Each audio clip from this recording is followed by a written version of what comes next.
Halo semuanya, perkenalkan nama saya Nikoma Amelia Trisna Putri, absen 31 kelas 11-10. Selamat datang di video kali ini. Hari ini saya akan membahas sebuah topik yang sangat penting, terutama bagi kita sebagai generasi muda, yaitu tantangan Pancasila sebagai ideologi negara di era digitalisasi. Di era yang serba cepat ini, teknologi sudah menjadi bagian dari kehidupan kita.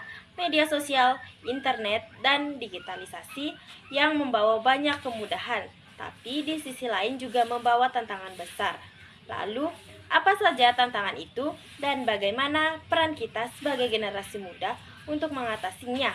Yuk kita bahas bersama-sama. Jadi, yang pertama, apa yang dibahas pada artikel tersebut? Artikel yang kita bahas menjelaskan bahwa Pancasila sedang menghadapi tantangan serius di era digital. Nilai-nilai Pancasila seperti persatuan, toleransi, gotong royong, dan keadilan sosial harus berhadapan dengan derasnya arus informasi yang masuk melalui internet. Dalam artikel juga dijelaskan beberapa pokok pembahasan utama. Media sosial menjadi tempat penyebaran ideologi baru yang bertentangan dengan Pancasila. Ada peningkatan radikalisme, ekstremisme di dunia maya.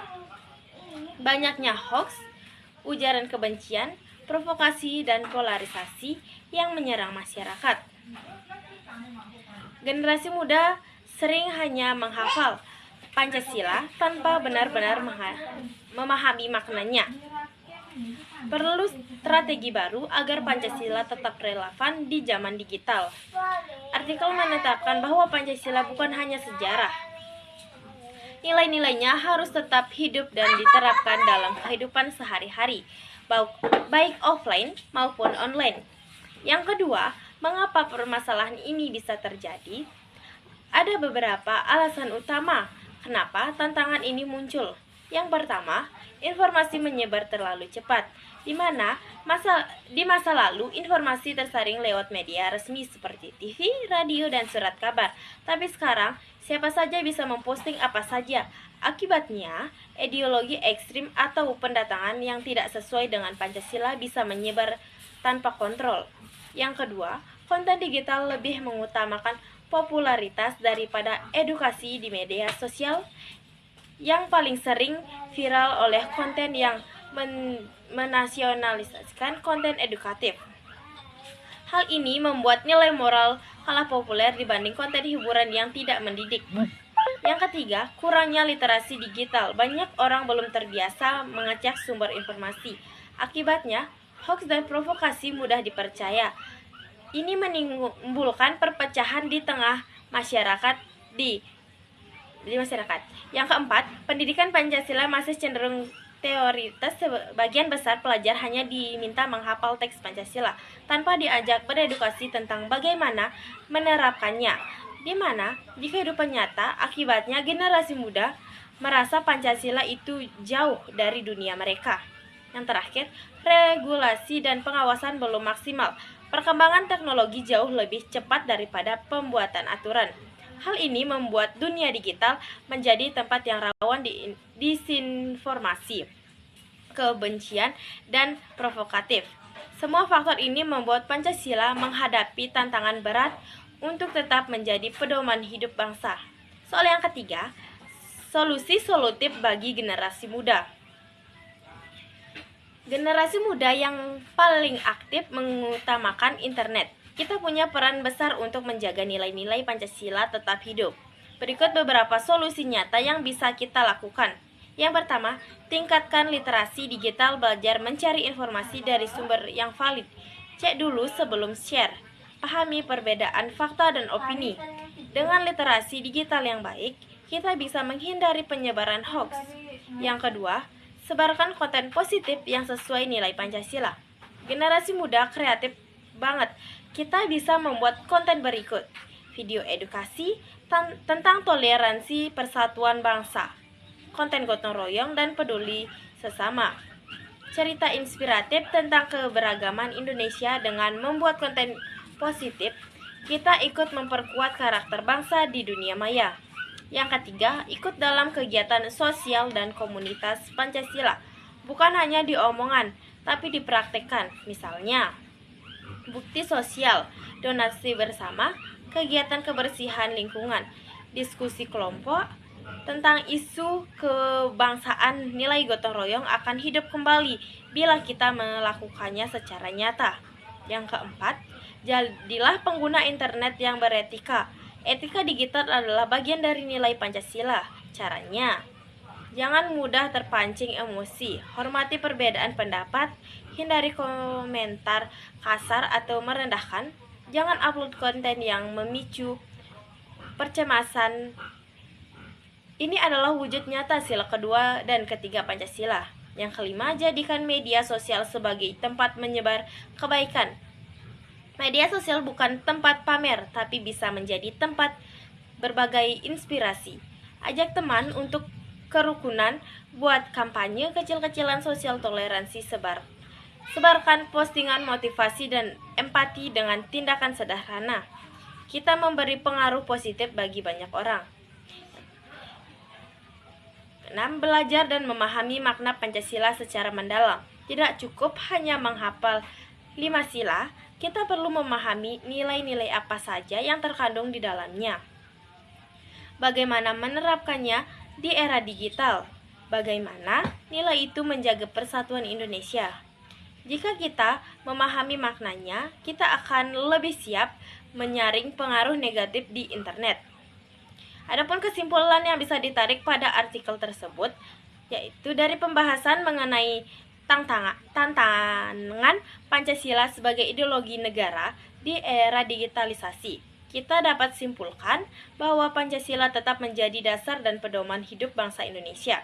Namun, keberagamannya menghadapi tantangan besar akibat perkembangan teknologi informasi yang sangat cepat. Dunia digital yang terbuka dan tanpa batas membuat arus informasi mengalir bebas tanpa filter, sehingga nilai-nilai yang tidak sejalan dengan Pancasila dapat dengan mudah tersebar dan mempengaruhi masyarakat, terutama generasi muda yang menjadi pengguna terbesar internet dan media sosial. Masalah-masalah seperti hoax, ujaran kebencian, radikalisme, ekstremisme, dan individualisme, konsumerisme, dan polarisasi sosial menunjukkan bahwa ideologi meskipun membawa banyak manfaat juga menjadi ancaman jika digunakan secara bijak.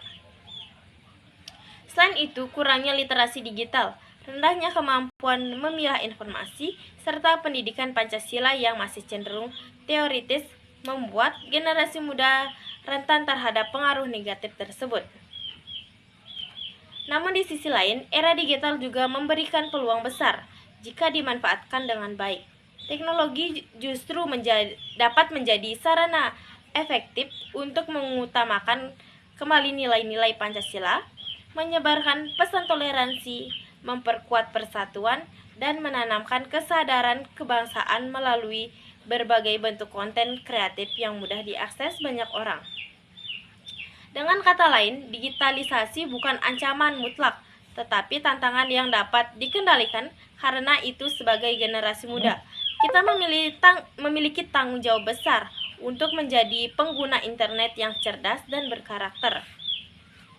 Tindakan nyata yang dapat dimulai dengan meningkatkan literasi digital, menyebarkan konten positif yang mencerminkan nilai Pancasila, menghargai perbedaan pendapat, menghindari ujaran kebencian, ikut kolaborasi dalam kegiatan sosial, serta menerapkan nilai toleransi dan gotong royong dalam kehidupan sehari-hari, maupun di dunia nyata atau di dunia maya. Jika seluruh elemen masyarakat, terutama generasi muda, dapat memanfaatkan teknologi dengan cara yang tepat, maka Pancasila tidak hanya akan tetap relevan, tetapi juga semakin kuat sebagai pedoman moral dan ideologis bangsa Indonesia di tengah modernisasi dan perkembangan global.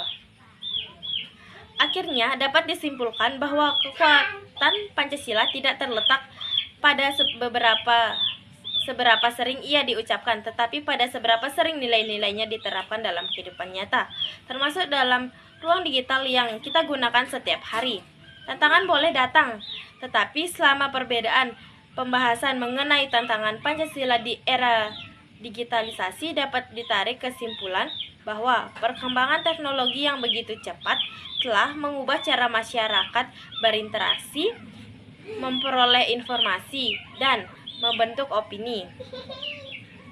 Perubahan besar ini membawa dampak positif dalam hal akses informasi, namun juga membawa konsekuensi berupa meningkatnya penyebaran hoax, ujaran kebencian, polarisasi sosial, serta masuknya ideologi-ideologi asing yang dapat melemahkan nilai-nilai Pancasila.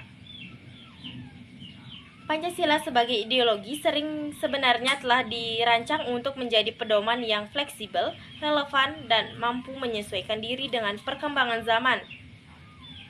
Akan tetapi, di era digital nilai-nilai tersebut menghadapi tantangan baru, terutama ketika masyarakat kurang memiliki kemampuan untuk menganalisis informasi secara kritis.